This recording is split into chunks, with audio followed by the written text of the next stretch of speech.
Hello friends, if you're new, welcome to my channel. How about going down, hitting the subscribe button and ringing the bell so you don't miss any episodes. As for my fans and subscribers, welcome back.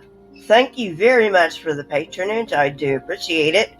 Today's topic, origins of Satan, the demons. Not much else I need to say, let's get on with the video. Don't forget I now have a merch store. It is on my website. Go ahead and see if there's anything you want on there. And if there is, go ahead and order it. I get a percentage of whatever you order.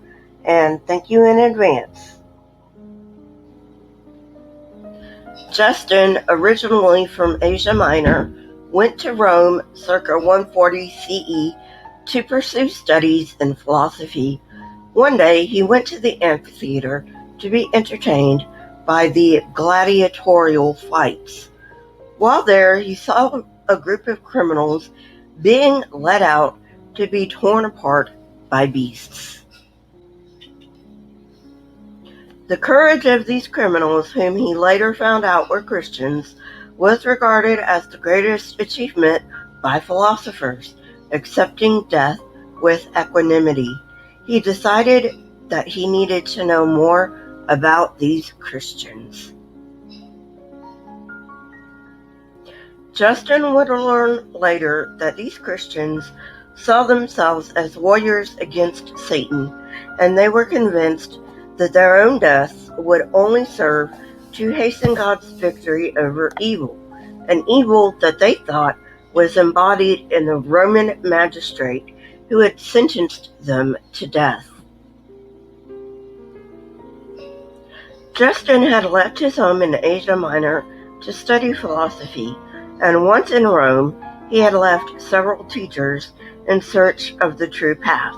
So imagine his surprise when an old man, one of these Christians, told him that what he sought, self-realization, could never be found in philosophy.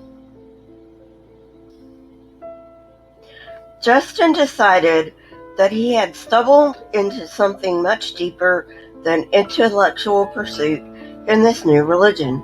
He assumed he had the power to think rationally about everything, including the divine, but the old man told him that our minds are infested with demons who distort our thinking.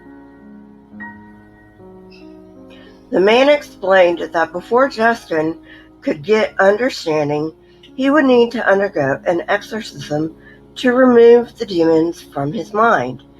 They would then be replaced with a divine power that could illuminate minds. Justin himself would have to call upon this divine power to dispel the demonic spirits.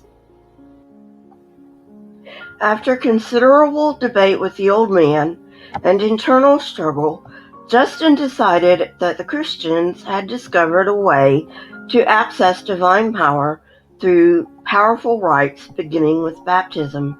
He sought out other Christians and asked to be a candidate for baptism. His baptism, a ritual rebirth to God and the Holy Spirit, enabled him to renounce his family and the customs they had passed to him, particularly piety toward the gods. He now saw these gods as evil spirits and the universe as the battleground between good and evil. Yes, I will get to baptism. He believed his eyes had suddenly been opened to the truth behind the gods that he had previously worshipped. He was convinced that he saw evil behind all the marble statues of the gods. For pagans, the gods were neither good nor bad in and of themselves. However, after conversion, Justin perceived that all pagan gods were allies of Satan. Pious pagan philosophers referred to this universe of spiritual energies as daemons. This is the root of our English word demons. Justin referred to these as foul daemons, and by the time Christianity swept across the West, our language would reflect this reversal in perception. Demon now had a negative connotation behind it.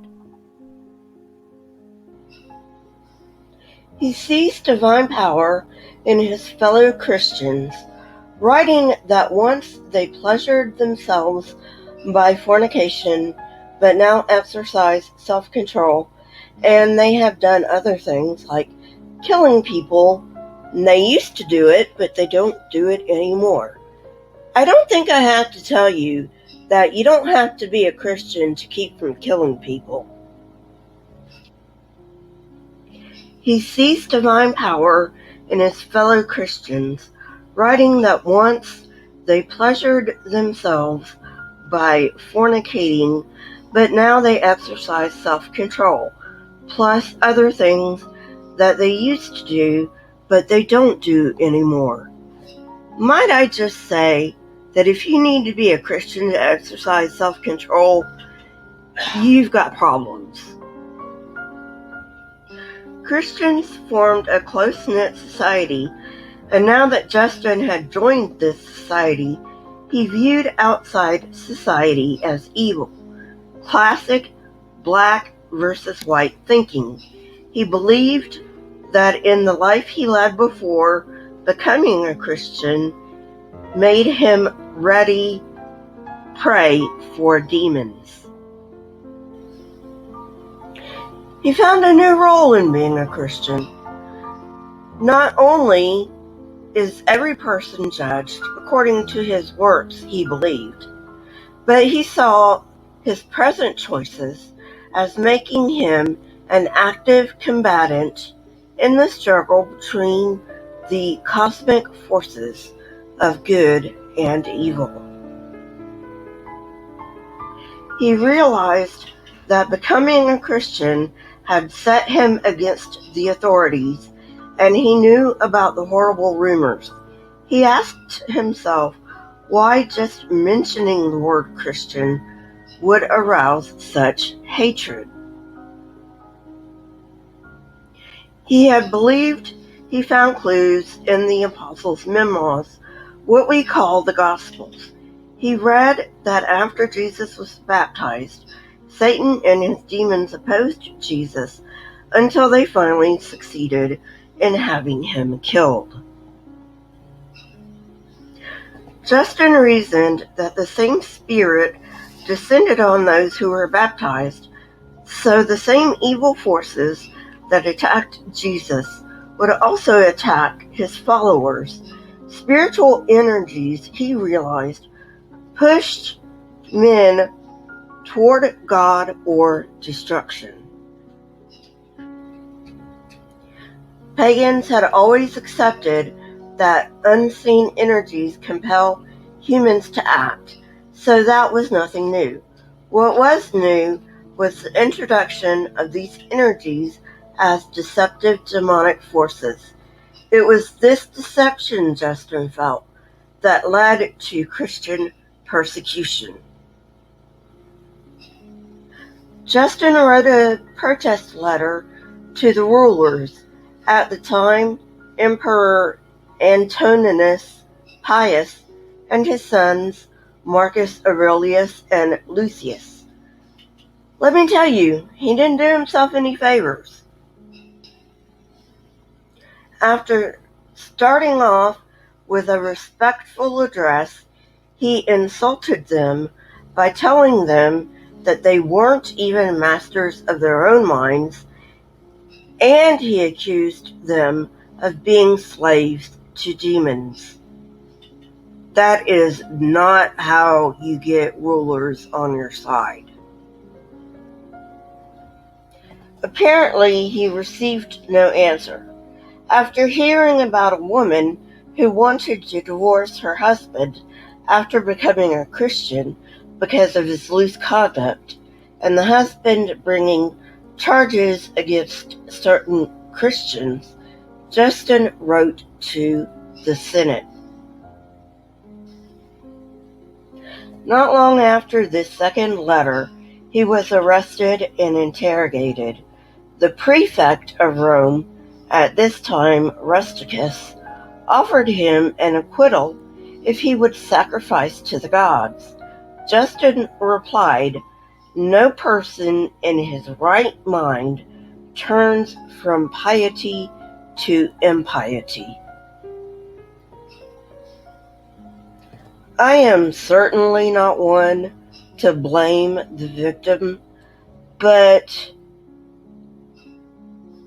it sounds to me like Justin was almost asking to be martyred.